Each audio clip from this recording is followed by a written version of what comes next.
Olá, caríssimo telespectador da Rede Século XXI, obrigado pela sua audiência. Que bom encontrá-lo diante do televisor, do celular, do computador. Está começando mais um programa Luz da Vida, nosso compromisso semanal, fim da tarde do domingo, desde o ano 2016, para, durante 30 minutos, refletirmos assuntos relevantes para a nossa fé católica apostólica romana. Há quase um ano, o programa Luz da Vida se debruça sobre os salmos na nossa vida. O conteúdo dessa fase do programa é o livro de oração por excelência dos judeus, o livro de oração por excelência de Jesus, o livro de oração por excelência da igreja primitiva, da igreja de todas as épocas, o livro dos Salmos. Versículo por versículo com os padres da igreja, proposta ambiciosa, e já demos os primeiros passos. Já comentamos o Salmo 1, versículo por versículo, todo com os padres da igreja. Salmo 2, Salmo 3, e já estamos no Salmo de número 4. No último programa, nós paramos comentando o versículo 5, um versículo muito interessante. Irai-vos, mas não pequeis. Existe uma ira boa. Texto que foi citado literalmente, encontra-se citado literalmente no livro, na carta de São Paulo aos Gálatas, capítulo 4, versículo 26. Irai-vos, mas não pequeis. Agora vamos ao versículo 6, com a palavra, ele que é o autor do Salmo de número 4, o rei Davi. Oferecei sacrifícios justos e esperai no Senhor. Sacrifícios justos. O que significa isso? Na tradução da Bíblia Ave Maria, temos a seguinte tradução: oferecei vossos sacrifícios com sinceridade e esperai no Senhor. É a mesma coisa. O justo perante Deus é aquele que faz o que agrada a Deus. É o sincero, é o sinecera, sincera, é a etimologia da palavra sincero. As imagens feitas pelos romanos, as esculturas que não tinham cera, eram chamadas perfeitas porque não precisavam de retoque, sinecera, sem cera. Já aquelas outras imagens que precisavam de retoque, colocavam cera no lugar daquelas partes imperfeitas. Eram imagens que não tinham muito valor, nem artístico, muito menos financeiro, porque eram imagens retocadas. Pois bem, o sincero diante de Deus é o que tem um coração puro. Uma das bem-aventuranças de nosso Senhor foi essa: bem-aventurados os puros de coração, porque eles verão Deus. O puro é o que não tem retoque. O puro é aquele em quem não se encontra o vestígio da imperfeição, da duplicidade, do fingimento, da hipocrisia e por aí vai. Eu escolhi na patrística, já que não podemos dedicar muitos programas a um determinado versículo, mas eu escolhi Santo Agostinho e São João Crisóstomo para comentar esse versículo. Repito, ofereceis sacrifícios justos e esperai no Senhor. Vamos então à enorme autoridade do bispo de Hipona, Santo Agostinho. Ofereceis sacrifícios justos e esperai no Senhor. A mesma coisa encontra-se em outro salmo. Sacrifício a Deus é o espírito contrito. Não é absurdo considerar aqui sacrifícios justos os efetuados através da penitência. Que é de mais justo do que aborrecer antes os próprios pecados do que os alheios e, castigando-se a si mesmo, sacrificar-se a Deus? Ou sacrifícios justos seriam as obras justas depois da penitência. Pois o diapsalma intercalado talvez insinue com justeza a passagem de uma vida velha a uma vida nova, de tal maneira que, extinto ou enfraquecido pela penitência, o velho homem se ofereça a Deus um sacrifício de justiça segundo a regeneração do homem novo, quando a própria alma, já purificada, a si mesma se oferta e coloca sobre o altar da fé, para ser consumida pelo fogo divino, o Espírito Santo. O sentido seria, então, ofereceis sacrifícios justos e esperai no Senhor, isto é, vivei com retidão e esperai o dom do Espírito Santo, a fim de que a verdade, na qual acreditastes, vos ilumine. É misericórdia que eu quero e não sacrifícios. Mas vejam que essa frase não contradiz essa outra. O que significa dizer é misericórdia que eu quero e não o sacrifício, já que aqui no Salmo 4, versículo 6, ofereceis sacrifícios. Afinal de contas, Deus quer ou não quer o sacrifício? Oséias 6,6. É misericórdia que eu quero e não esse sacrifício hipócrita de vocês, que oprimem o pobre, que massacram o pequeno, que são cruéis com o indigente, que não dão ao outro aquilo que é seu. Ou seja, eu não quero que vocês, fazendo isso, venham aqui na minha casa oferecer de forma hipócrita, porque tentando me agradar aqui com as oferendas de vocês, vocês me ofendem lá fora, me agridem na pessoa do fraco, do pequeno, do indigente, do pobrezinho. Entenderam? É preciso situar a frase que, aliás, foi citada por Jesus, Oséias, capítulo 6, versículo 6.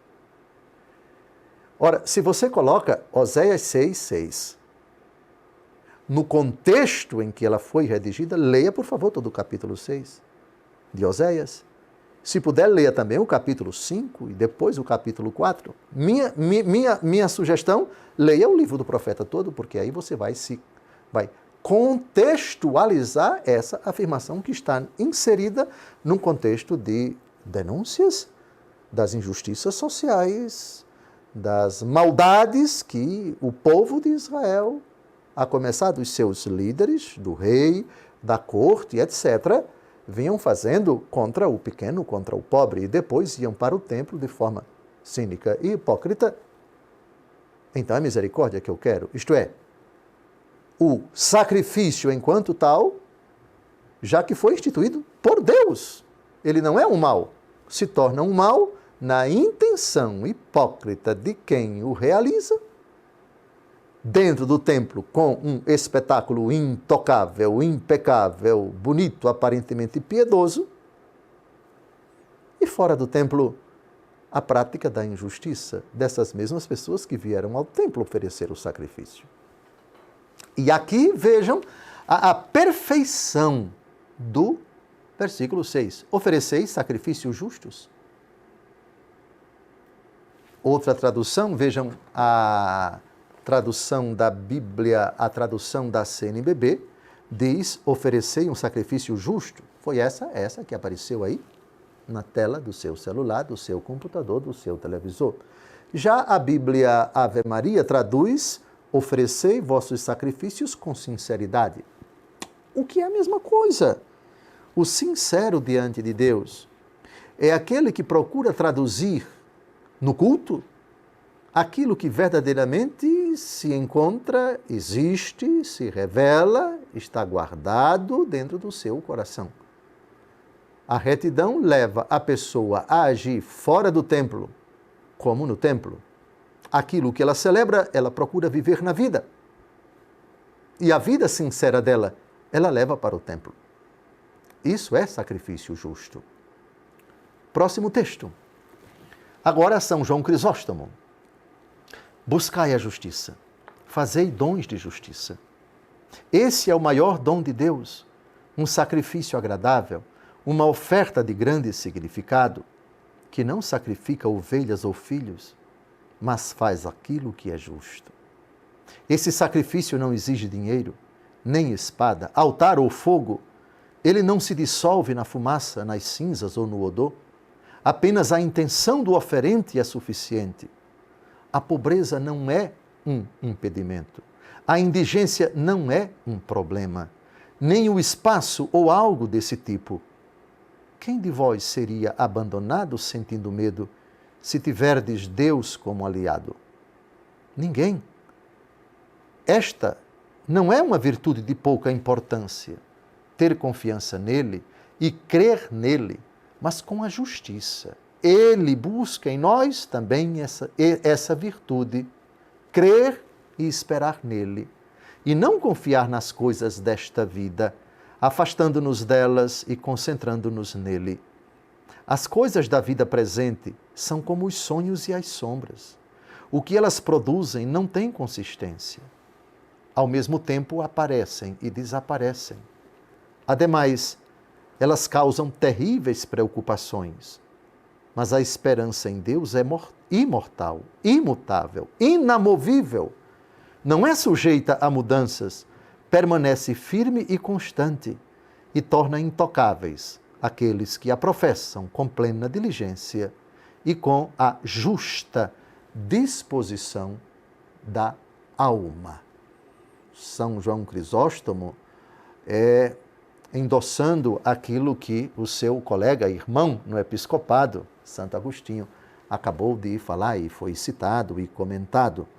A ideia de que o sacrifício que nós devemos apresentar a Deus deve traduzir a sinceridade, a pureza do nosso coração. Provo isso também meu sacrifício é minha alma penitente, diz o rei Davi, o mesmo autor desse salmo, no Salmo 50.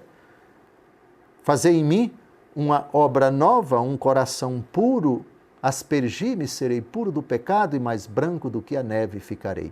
Um coração contrito e humilhado, ó meu Deus, não rejeitais. Aqui está o sacrifício que agrada a Deus.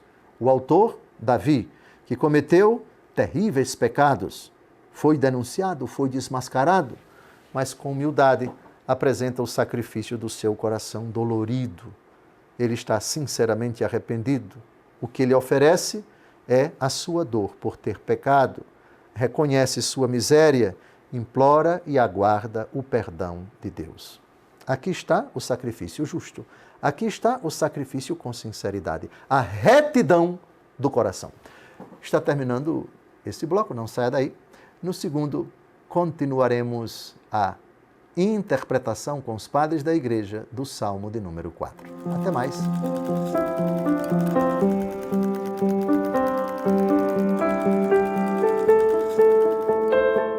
Olá, caríssimo telespectador da Rede Século XXI. Obrigado por ter permanecido conosco depois desse breve intervalo. Está começando o segundo e último bloco do nosso programa Luz da Vida, debruçando-se sobre a leitura e interpretação, versículo por versículo, com os padres da Igreja do Salmo de número 4. No primeiro bloco, terminamos de ler e explicar o versículo 6. Ofereceis sacrifícios justos, diz o texto, e esperai no Senhor.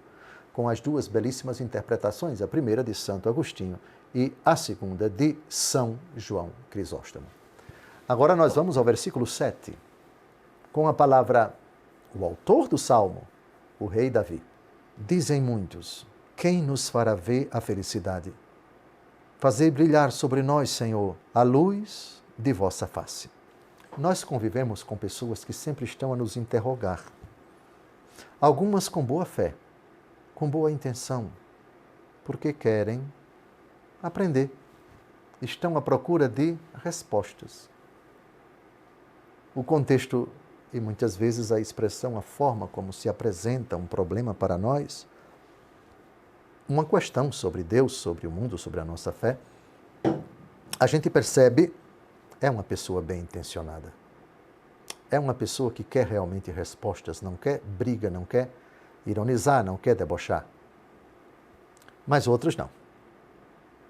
Tanto num caso como no outro, o cristão já tem a resposta.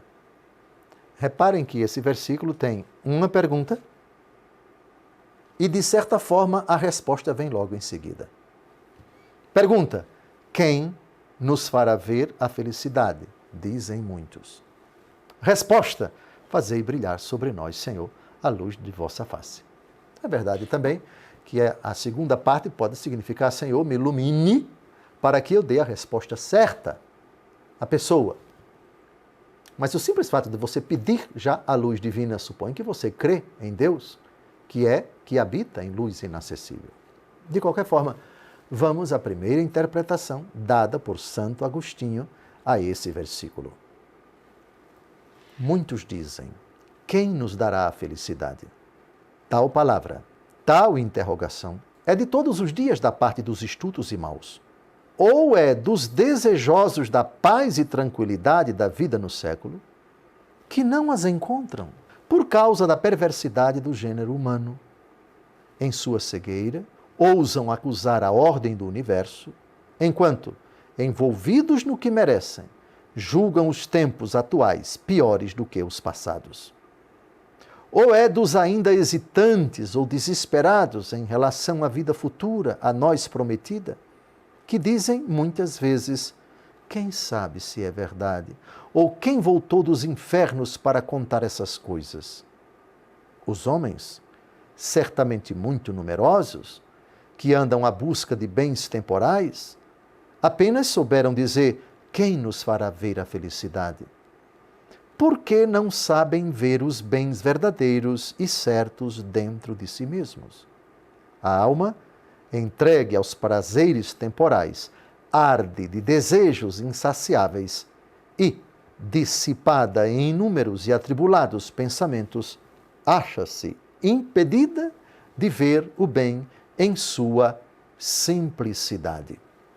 Hoje as pessoas estão mais sedentas do que nunca da verdade, do sentido da vida, da razão de sua existência.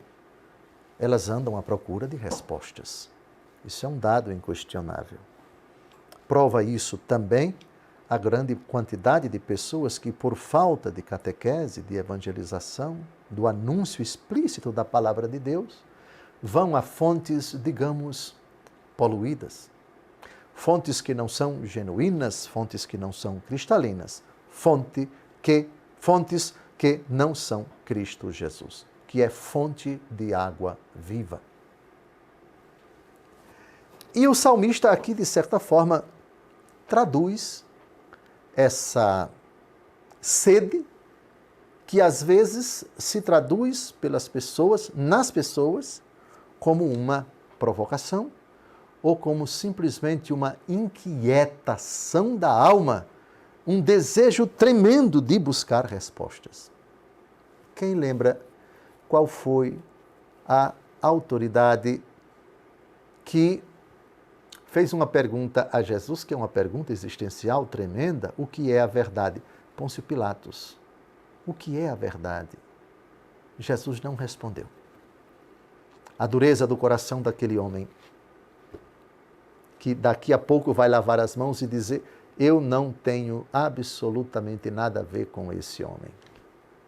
E aí Jesus é entregue aos judeus para ser supliciado, para morrer e morte de cruz. Agora vamos para outro padre da igreja, outro doutor da igreja, que faz uma pontuação sobre esse versículo 7º. É São Beda, o Venerável. Esta é a imagem de Deus para a qual fomos criados no primeiro homem, isto é, para sermos santos eternamente, participando da santidade de Deus. De onde diz o salmista: fazei brilhar sobre nós, Senhor, a luz de vossa face.